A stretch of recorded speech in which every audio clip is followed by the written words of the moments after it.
At Dad's birthday dinner, Mom announced she's dead to us. Ignore her. My bodyguard Mason entered.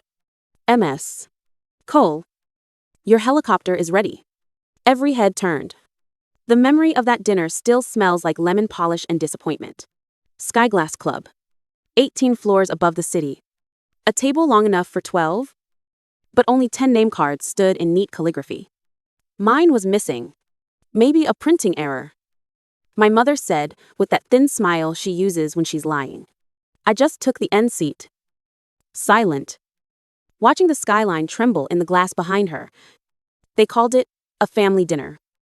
But it felt like a board meeting I hadn't been invited to. My mother, Kimberly, slid white envelopes toward each of us. Perfectly aligned like contracts. Inside were pledge cards. Family values, written in gold across the top.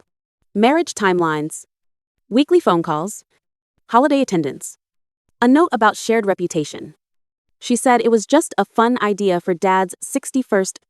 My brother Brandon grinned. Pen already in hand. My sister Taylor whispered. It's cute. Like loyalty could be gift-wrapped. I didn't move. Mum's voice sharpened. You'll sign too. Avery. It's not binding. Just symbolic. Symbolic. I thought, that's what they called every demand dressed up as tradition. I'd rather not. I said quietly. The air stiffened. My father cleared his throat. The sound of a man trying not to get involved. My mother's eyes narrowed. You always think you're different. I am. I said. You trained me to be. Silence. The kind that hums. I looked down at the empty space, where my name card should have been. It felt deliberate now. Erasure, in small print. As they moved on to toast after toast, I listened. Brandon bragged about his new client. Taylor flashed her engagement ring like it was a trophy. They were perfect children in perfect lighting. I was the one who drifted too far from their script. But here's what they didn't see: the taxes on their Connecticut house I'd quietly paid when Dad's firm nearly folded, the 3 years of Taylor's graduate tuition that I'd covered without a single late fee, the emergency wire transfer that kept Brandon's company from collapsing during the pandemic. I'd been the silent investor in their version of family. Now, I realized it had been a subscription, with me footing the bill. Mom leaned over the table, the gold chain at her neck catching the light. You know, Avery, independence is fine. But isolation isn't. People start to talk. They already do. I said, you just don't like what they say. Her face hardened. Love comes with responsibility. I met her gaze. Love with terms isn't love. It's management. No one spoke after that. The server cleared plates in silence. The skyline shimmered, like it was holding its breath. Somewhere in that glittering view, I felt the quiet click of something ending. When the dinner finally broke apart, Mom kissed my cheek like nothing had happened. Next time, wear something brighter, she said. I smiled back, because that's what you do when you've learned that peace is just another form of performance. I walked out of the club, into the night, and realized how easy it is to lose your family when you stop paying the subscription fee. The next morning, my phone became a courtroom. Group chats buzzing like alarms, half accusations, half pity. Brandon times you embarrassed Mom in front of everyone. Asterisk Taylor times you always think you're better. Asterisk Mom's new Facebook post times some people forget who raised them. No one called to ask why. They just declared verdicts and moved on. I scrolled through their words the way I review contracts, checking for clauses. Hidden fees. Intent. Anger didn't rise. It settled, heavy and measured. I opened my donation ledger. The list glowed on my screen like proof of another kind of family. The hospital wing, $75 million. The 7 scholarships that had already sent first-generation kids to college. The housing fund for widowed mothers starting over. Lines of quiet generosity that never made a post. Never needed applause. They cared about image. I cared about impact. But impact doesn't photograph well. It doesn't fit into their dinner toasts or holiday newsletters. I kept hearing Mom's voice from the night before times. Love comes with responsibility. Asterisk. She was right. Just not in the way she thought. I'd been responsible for their safety nets. Their illusions. Their shine? I'd funded the performance that made them look whole.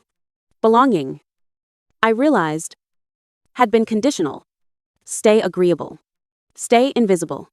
Stay paying. That was the invisible contract. Written in guilt. And signed in silence. And I'd signed it for years without reading the fine print. Now I was canceling it. I stared at their messages one more time. Then muted the thread. They could keep their version of family, the one built on optics. I'd rather live in the quiet world where no one claps but people actually heal. That contrast was my clarity. They times had times things. I times was times something. And the difference between having and being was starting to feel like freedom. They didn't stop. By afternoon, Mom was calling from a blocked number. I watched it ring. Watched it die. Then another one. Brandon's voicemail followed. All tight restraint times. You need to fix this before it spreads. Mom's upset. You know how she gets. Asterisk, I knew. I'd spent a lifetime knowing how she gets. They weren't calling to reconcile. They were calling to reestablish control. And I wasn't signing back into that system. So I did what I've always done. An audit? Not of money this time, but of energy. I opened an old folder labeled Times Family Support asterisk. A spreadsheet of years, names, transactions, Taylor's tuition, $84,000 over 3 years. The down payment for Brandon's brownstone, $150,000, disguised as consulting. Their vacation fund I'd filled when Dad's pension hit a snag. Interest-free loans that had never been repaid. Gifts they'd called help. I scrolled through the columns until it felt like a eulogy. Every line a moment when love had a price tag. Every transfer a way of saying, times I'll earn my seat at the table if I just keep giving. That table had been cleared. And still, they wanted dessert. Mom's third message arrived that night. No greeting. No apology. Just times. We need to talk about what you've done. Asterisk. What times I've times done. The phrasing hit me like déjà vu. That's what she always said when I stopped performing. Her Facebook post had already spread. A picture of her and Dad on some charity board. Captioned, Times, family is about loyalty and gratitude. Some forget both. Asterisk. Hundreds of likes from her friends. A performance review disguised as a post. I didn't comment. I didn't defend myself. I just closed the app. Anger wasn't loud. It was arithmetic. They weren't shocked by what they'd done, they were shocked that I'd stopped playing along. They'd lost their silent investor, their emotional donor, their compliant shareholder. And for the first time, I saw it clearly this wasn't grief. It was a hostile takeover. By evening, Taylor texted again, times you're overreacting. Mom didn't mean it. Asterisk, I replied, once times. Meaning requires ownership. She meant it. Asterisk, then muted her. 2. I sat by the window, watching the city pulse beneath me. People always think betrayal is dramatic, a scream. A slammed door. It's not. It's quiet. It's the click of mute. The stillness after you stop defending yourself. It's realizing you've been a ghost in your own life. Funding a family that loved your usefulness more than your truth. I scrolled to my donation receipts again. Not to gloat, but to remind myself who I actually was. The hospital expansion that saved children. The scholarships that changed lives. Real proof that my worth didn't vanish because my family withdrew their approval. Still, the silence was loud. Old instincts whispered, call them. Explain. Make peace. But peace built on permission isn't peace, it's probation. And I was done serving sentences for crimes I didn't commit. At midnight, I poured a drink and opened a new document. Title Times Liabilities. Asterisk. I typed their names like ledger entries. Mon emotional debt. Uncollectible. Dad complicity interest. Deferred. Brandon moral insolvency. Ongoing. Taylor credibility write-off. It wasn't cruel. It was clarity. For years, I'd measured love by expense, proof by provision. Now I was measuring absence, and it felt clean. I kept thinking about the invisible contract I'd lived under. The one that said obey, provide, pretend, and the unspoken fine print failed to comply. And you're excommunicated. They'd enforced it tonight. But every contract needs both signatures. Mine was gone. In the glass reflection, I saw my own face calm. Tired. Free. I whispered. You're allowed to stop. The words hung there. Fragile and new. I turned off my phone. The world shrinking to silence. Outside. The skyline blinked with 1,000 small promises. I thought about the people my work had touched. The strangers who'd called me savior without knowing my name. I thought about the children who'd walk into schools I built. The doctors using my software to save lives. All of it real. All of it mine. Meanwhile, my family was busy, curating appearances, posting smiles that cracked under pressure. They lived for proof. I lived for purpose. They collected moments. I built legacies. And for the first time, I didn't envy their togetherness. I pitied it. Because belonging that demands you shrink isn't belonging, it's ownership. And I'd finally bought myself out. So I wrote one last line at the bottom of the document, times assets retained self-respect, peace, autonomy, asterisk. Then I closed the file, finished my drink, and sat in the quiet glow of my own freedom. The next day started with sunlight cutting through the blinds like clean lines on a spreadsheet neat. Unapologetic. I woke up before the alarm. Clear-headed. There was no hangover. Just clarity. I made coffee. Black. Strong. No. Sugar. It tasted like new ground. The calls began before 7. Unknown numbers. Family numbers. I didn't pick up. I let the machine do the listening. Mom's voice filled the room. Asterisk Avery. We need to fix this before people start asking questions. Asterisk. The words weren't about pain. They were about optics. Brandon followed with a text times, you're making this worse. Stop being dramatic. Dramatic. That was their favorite word when someone refused to submit. I didn't answer. Instead, I opened my laptop again. This time, for something different. I typed one line, asterisk, notice of termination of financial support. Asterisk. The cursor blinked, waiting for follow-through. I called Julia. She answered on the second ring. What happened? Family audit. I said. Her tone shifted. What do you need? Formal letters. 30 days to repay or disclose. New emotion. Just terms. There was a pause. Then a low whistle. Cold. Efficient. I corrected. Send me the files. By 8:30. She had them. By 9. She drafted the notice. Calm. Factual. Lethal. While she worked. I moved through my apartment like I was taking inventory of a life I finally owned. The quiet hummed differently now. The air was light. I wasn't angry anymore. I was awake. At 9:40. My phone buzzed again. Taylor this time. Mom says, you're losing it. Please don't make this public. Public. That was her fear. Exposure. Not the loss of love, but the loss of image. I typed back one sentence times. I'm not losing anything. I'm closing accounts. Asterisk. Then I turned the phone face down. For years, they'd used shame as their preferred currency. They'd buy silence with guilt, obedience with affection, and I'd paid, thinking it was love. Now, I was converting everything to transparency. I pulled up a blank document and started sketching the framework for something new, a charter, not for them, for me. 3 lines. Ask before assuming.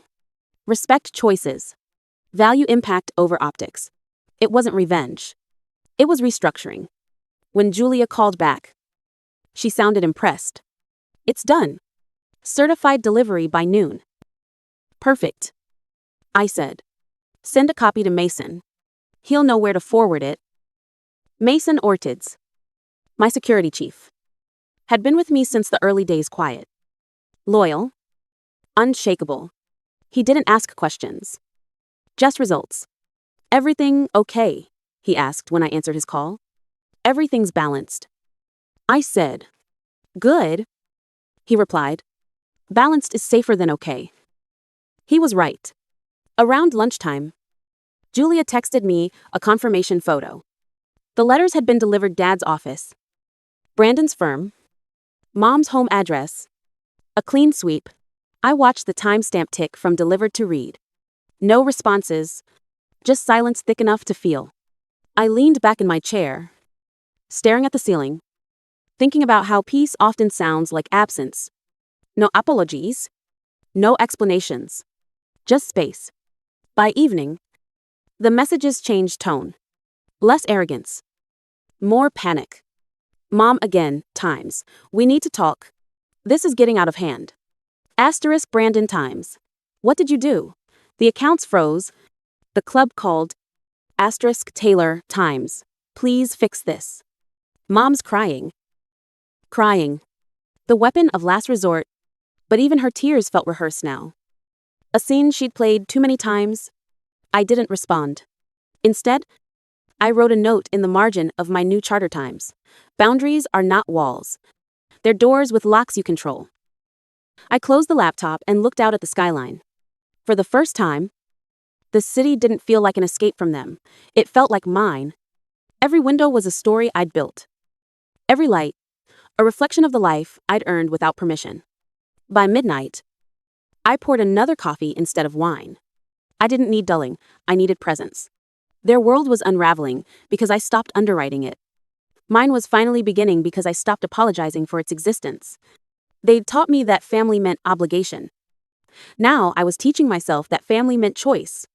Some lessons take 32 years and one midnight text to learn. This wasn't revenge. This was accounting. And for the first time in my life, the balance sheet was clean. The next morning started with quiet headlines in my inbox: industry alerts, global markets, updates from the philanthropic board. I scrolled through them slowly. The way you test new muscles after an injury? Everything still worked. My company was stable. The world kept turning. And the only thing missing was noise from people who used to own the volume knob on my life. Then Julia called. Her tone was clipped. Professional. But I could hear something underneath. We found something, she said. A signature mismatch on one of the inheritance withdrawals. $62,000. Taken 6 months ago. My first thought wasn't shock. It was recognition. Of course, when control stops working, theft takes its place. Forgery, I asked. Most likely. She said. We'll verify. Do you want to pursue it? Yes. Quietly. I hung up and sat back. So it wasn't just emotional debt they'd gone, financial. It almost made me laugh.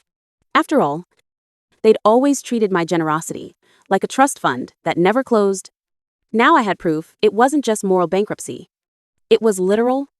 I didn't need to tell them yet. Truth has more power when it arrives unannounced. That night, I heard from Mason. They're hosting another dinner at Skyglass. Your father's belated birthday. Want me to schedule transport? Already did. I said. Let's make it official. By the time I stepped out of the car at the club, the air felt like polished glass, cool. Reflective. Waiting to shatter? I walked past the concierge who used to seat me at the end of the table. Tonight, I chose my own entrance. They didn't expect me. Kimberly's smile froze mid-conversation. Brandon's fork hovered. Taylor's eyes widened, like she'd seen a ghost. I didn't say hello. Mason appeared beside me. Tall, calm, professional. Ms. Cole? The helicopter is ready when you are. Every head in the restaurant turned. The room hushed. My mother blinked, pretending composure. We weren't expecting you, she said. I noticed. I replied. Before she could answer, the general manager stepped forward. Jamie Park Young. Respectful. Ms. Cole. I just wanted to thank you for your contribution.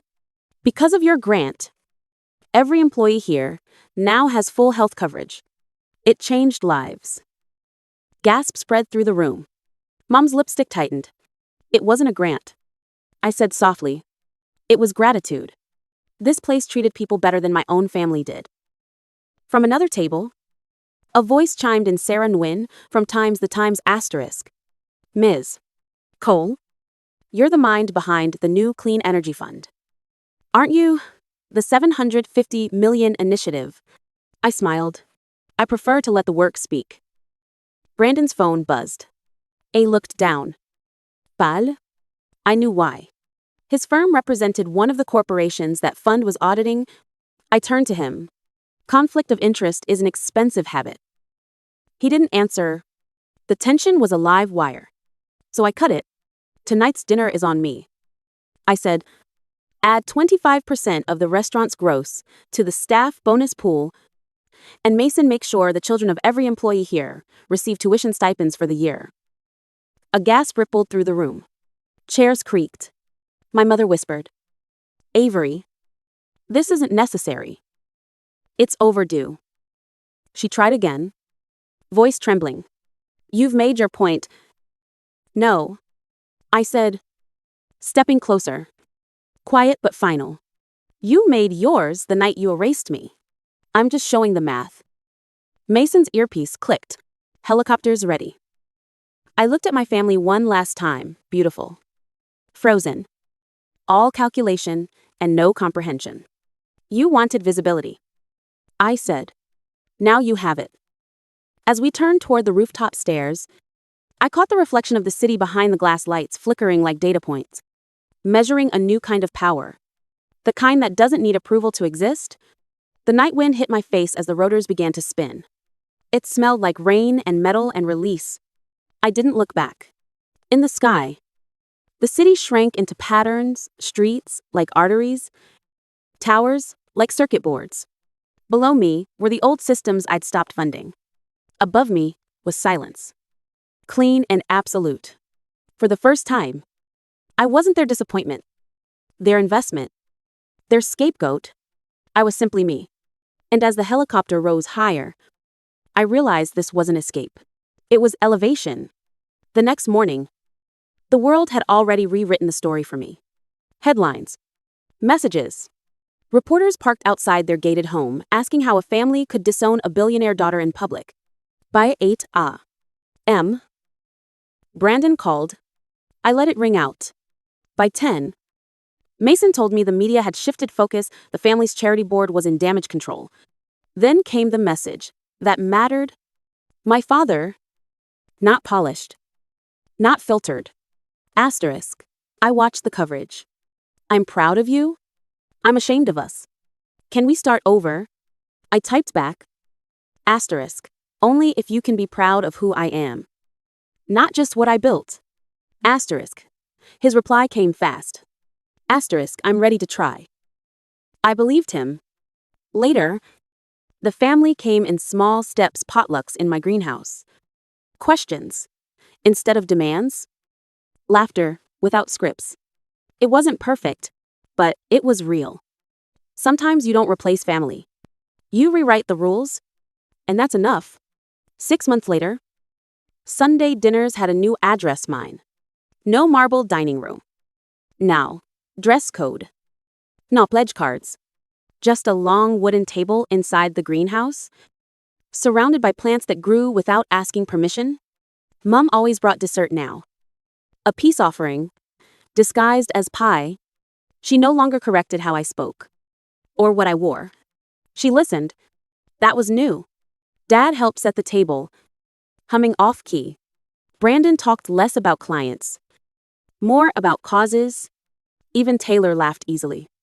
Free of her careful smile. They still stumbled sometimes. The way people do when they're learning a new language. Respect. One night, Mom stood up before dessert. Her voice shook, but not from performance. I'd like to say something. She began. For years, I thought success meant appearances. Avery taught me it's what you build when no one's watching. My daughter taught me that. It landed soft and solid.